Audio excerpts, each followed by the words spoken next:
There's no doubt about it that Luke Brattan's season-ending ACL injury is a massive blow for Sydney FC.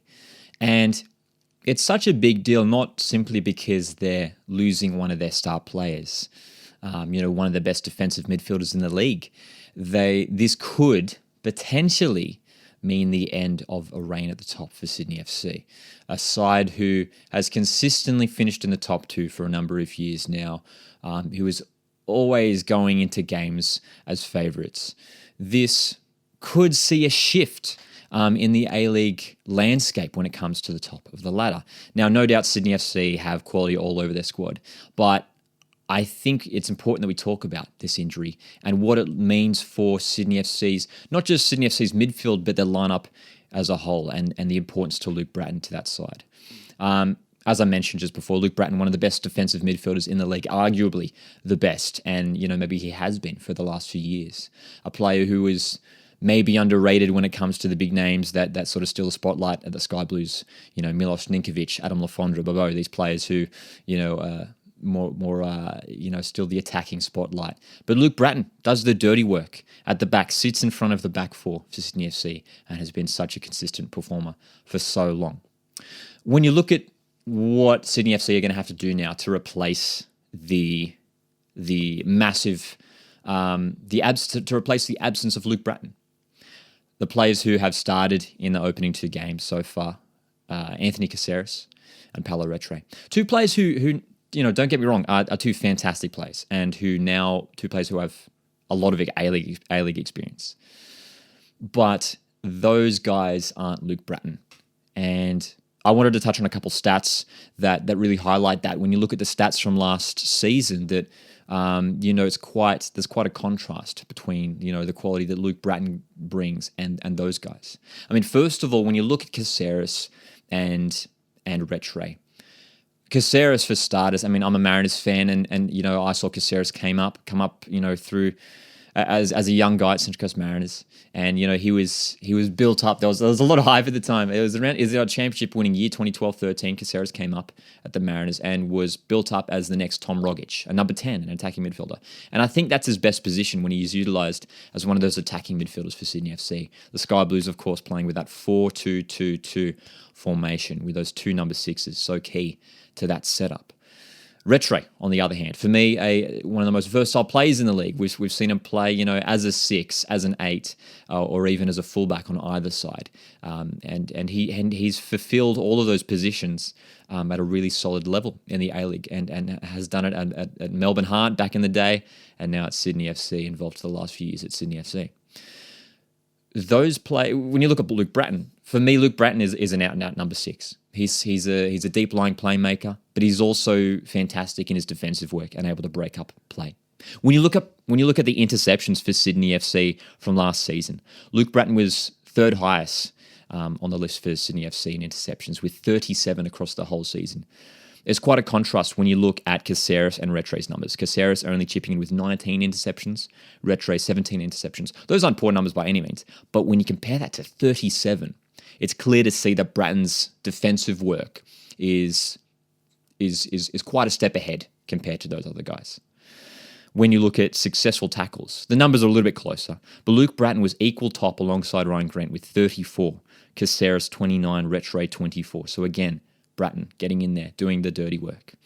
And then on the flip side, it just goes to show that maybe the other guys, specifically Caceres, is more of that attacking player. At shots, Caceres made 42 shots last season. Luke Brattan 28, of course, a lot of those coming from long range, and Paulo Retre just 18 shots.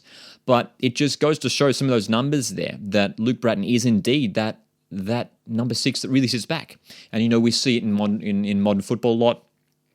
When teams play with two holding midfielders, one of them will sort of sit back a little bit more. One of them, gets forward a little bit and operates more like a box-to-box midfielder. And for Sydney FC, when I see Retre and Caceres lining up, here's the thing, right? Retre and Caceres, I feel like they're more effective when either of them are lining up against alongside Luke Brattan. But when it's the two of them together, you get the sense that maybe they just lose that defensive, that grunt in midfield. I think out of the two of those guys, I think Retre is probably the more defensive minded. I mean, it's clear to see from some of those stats I just read out. but I don't think either of them match the defensive qualities of Luke Brattan. And that's going to be, in my opinion, detrimental to Sydney FC this season. It's going to be detrimental to the way they come up against these opposition sides who are now building really strong midfields. The team in the league who, by far and ahead, in my opinion, has the best midfield in the league and maybe one of the best midfields we've seen in A-League history is Melbourne City. You know, Aidan O'Neill, Connor Metcalf, Florian Berengay. You have to be switched on to deal with a midfield like that.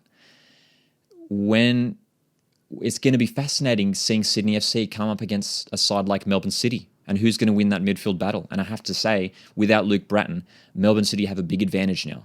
Even Melbourne Victory, whose midfield, they've now got a former Sky Blues player in Josh Bellante, and of course Ryan Mashan, who's been slotting in at defensive midfield, and Jake Brimmer. You know, these guys look. Tony Popovic is so good at getting the best out of these individual players, and it's early days, but it looks like it's clicking there for Melbourne Victory as well. You know, I think that midfield would get the better of Sydney FC without that defensive midfield presence of Luke Brattan. So, does this mean a shift? Does this mean a shift for Sydney FC? Is this where they slip down the ladder? Potentially. I'm not saying that they will. I'm just raising the points as to why the injury to Luke Brattan is such a big deal. In my opinion, it's one of the biggest injury blows we've seen in recent years. For one of the top sides, you know, a lot of people even predicting them to win the title this season again. For them to lose a key defensive midfield player for the entire season could shake up the league as a whole.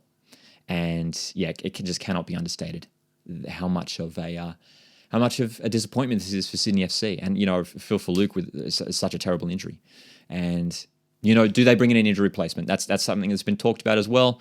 You know, when we look at the January transfer window, do they bring someone in? Potentially. And as well, I haven't talked about Callum Neuenhoff, a player who has shown promise in his limited minutes in the A-League. This could be the platform for him to really rise up and have a breakout season in the A-League as one of those defensive midfielders for Sydney FC.